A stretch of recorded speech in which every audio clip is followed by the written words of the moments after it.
नमस्कार, न्यूज़ 24 देख रहे हैं आप और मैं हूं आपके साथ मुस्कान शास्त्री। गाजियाबाद में एक हैरान करने वाला मामला सामने आया है। यहां पत्नी ने पति की जीभ काटकर अलग कर दी है। जीभ का टुकड़ा बेड पर फेंक दिया। दोनों के बीच खाने को लेकर विवाद हुआ था। पति ने कहा कि तुम अच्छा खाना नहीं बना पाती हो। इस बात से गुस्साई पत्नी ने पति की जीभ काटकर अलग कर दी। गाजियाबाद से सामने आई ये घटना सिर्फ एक पारिवारिक झगड़ा नहीं है, ये उस घरेलू जहर की कहानी है जो रोजमर्रा के तानों, अपमान और गुस्से से धीरे धीरे हिंसा बन जाता है।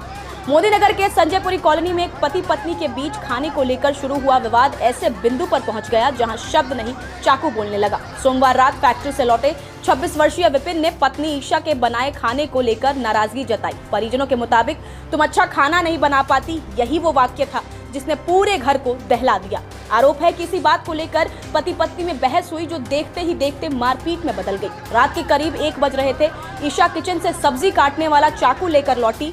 आरोप है कि उसने पति से कहा कि तुम्हारी बहुत ज्यादा जीभ चलती है, आज जीभ ही काट दूंगी। इसके बाद जबरन मुंह खोलकर उसने विपिन की जीभ काट दी। खून से लथपथ विपिन चीखता चिल्लाता कमरे से बाहर भागा और मां के पास पहुंचा। तस्वीरें बेहद विचलित करने वाली हैं और वीडियोस हम आपको नहीं दिखा सकते, इसलिए ये खबर हम आपको इस तरीके से बता रहे हैं। परिजन और पड़ोसियों की मदद से विपिन को पहले मोदीनगर के जीवन अस्पताल और फिर मेरठ के सुभारती अस्पताल रेफर किया गया। डॉक्टरों के मुताबिक ऑपरेशन के बाद ही ये स्पष्ट हो पाएगा कि युवक दोबारा बोल पाएगा या नहीं। कटी हुई जीभ को लेकर भी परिजन अस्पताल लेकर पहुंचे।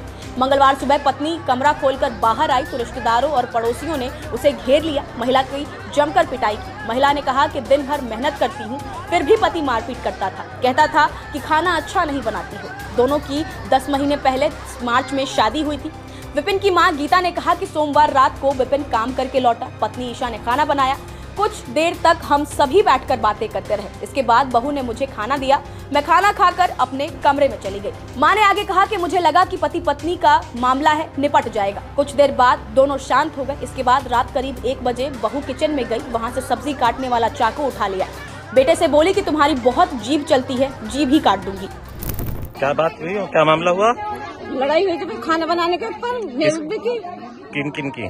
दोनों में भी हुई थी। मेरा कोई मतलब नहीं था। कौन लगता है वो आपका? कौन लगता है आपका? बेटा लगता है मेरा। अच्छा, फिर क्या हुआ? पता नहीं क्या बात है। रात को 1 बजे ने जीभ काट दी लड़के की। किसने?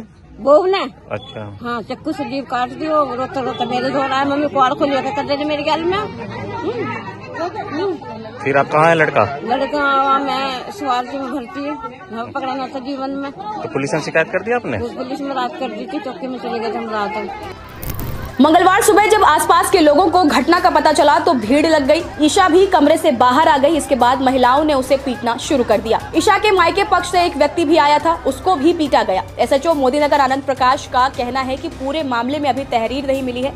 पुलिस तहरीर के आधार पर कार्रवाई करेगी। सर, एक मामला सामने आया है जिसमें एक महिला ने अपनी पति की जीभ काटी है। सर, क्या है पूरा मामला? ये थाना मोदीनगर के निवाड़ी चौकी क्षेत्र के अंतर्गत एक संजयपुरी कॉलोनी है जिसमें पति पत्नी रहते हैं, जिनकी लगभग 1 साल पहले शादी हुई थी। तो उसमें शाम को खाना बनाने को लेकर कुछ विवाद हुआ था। उस विवाद के क्रम में रात्रि में दोबारा से इनका झगड़ा हुआ और उस झगड़े के क्रम में पत्नी द्वारा पति की जीभ दांतों से काटी गई है, ऐसा पति है उसका अभिकथन है। तो इसमें जांच की जा रही है। जो भी प्रथम दृष्टया जो भी तहरीर आएगी उस तहरीर के आधार पर अग्रिम विधिक कार्रवाई की जाएगी। अब ये मामला न सिर्फ जघन्य अपराध है बल्कि एक खतरनाक चेतावनी भी है। रिश्तों में जमा गुस्सा अगर समय रहते नहीं निकाला जाए तो वो रसोई से निकलकर ऑपरेशन थिएटर तक पहुंच ही जाता है। अब कानून को तय करना होगा कि दोष किसका कितना है, लेकिन समाज को ये समझना होगा कि घरेलू हिंसा चाहे किसी भी तरफ से हो, अपराध ही होता है। आप इस मुद्दे पर क्या कुछ कहेंगे? अपनी राय हमें कमेंट कर जरूर बताएं। नमस्कार, मैं हूं मानक गुप्ता।